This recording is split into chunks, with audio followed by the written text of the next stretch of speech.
Porfiriato e inicio de la Revolución Mexicana, 1910. Desde que México se constituyó como país independiente y hasta 1876, solo hubo periodos de gobierno incapaces de conciliar los diferentes intereses de los grupos políticos. Durante el régimen porfirista, que inició en 1876, a través de la revuelta de Tuxtepec, se estableció la paz pública mediante la centralización y control del ejército, a través de la eliminación y separación de los caudillos y la exclusión de los grandes mandos.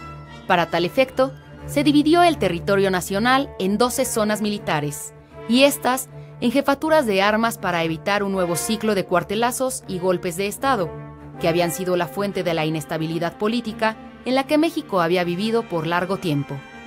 La política del gobierno del general Díaz tuvo como consigna la pacificación y orden, seguida del crecimiento económico y el desarrollo material del país.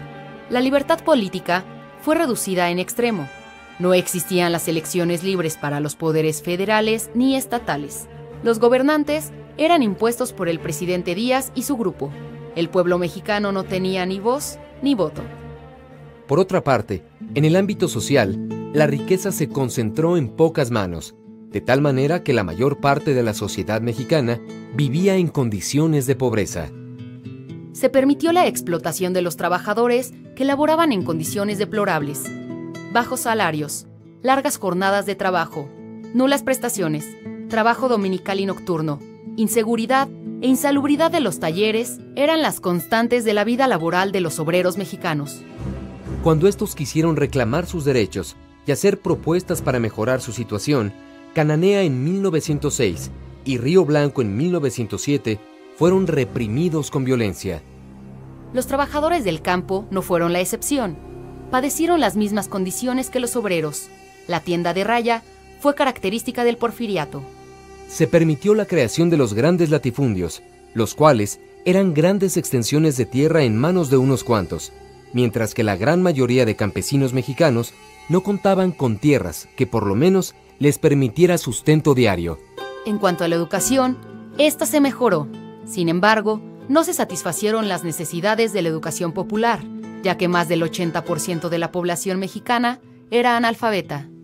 A fines de 1907, con motivo de la entrevista a Díaz-Crillman, se crearon partidos políticos de oposición para las elecciones que se llevarían a cabo en 1910. Entre ellos, destacó el Partido Antirreeleccionista, encabezado por Francisco I. Madero, quien publicó en mayo de 1909 la Sucesión Presidencial de 1910, donde cuestionó todos los defectos que veía en la administración de Díaz y proponía su solución. Sin embargo, para las elecciones de 1910, Díaz no cumplió la promesa hecha en la famosa entrevista, reeligiéndose como presidente para el periodo de 1910 a 1916 e imponiendo para la vicepresidencia a Ramón Corral. Ante esta situación, don Francisco I. Madero, mediante el Plan de San Luis, convocó al pueblo mexicano a levantarse en armas, emplazando la nulidad de las elecciones efectuadas en 1910 para presidente y vicepresidente de la República.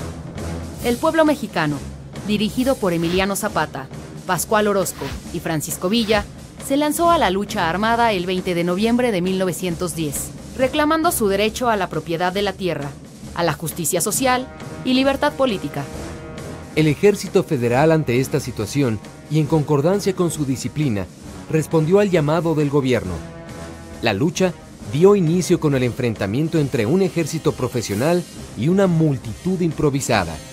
En un principio, los revolucionarios no contaban con una técnica adecuada para el combate, pero poco a poco fueron mejorando su organización y su adiestramiento, gracias a la práctica que obtuvieron en el campo de batalla.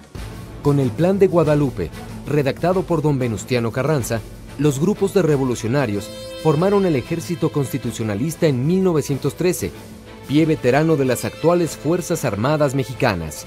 Los hombres triunfantes de la revolución se dieron a la tarea de retomar las actitudes positivas del porfiriato en la profesionalización de la clase militar. Además de inculcar el pensamiento doctrinario de anteponer el interés de la nación al interés personal, el respaldo hacia el proyecto estatal revolucionario y un ejército nacional subordinado al Estado.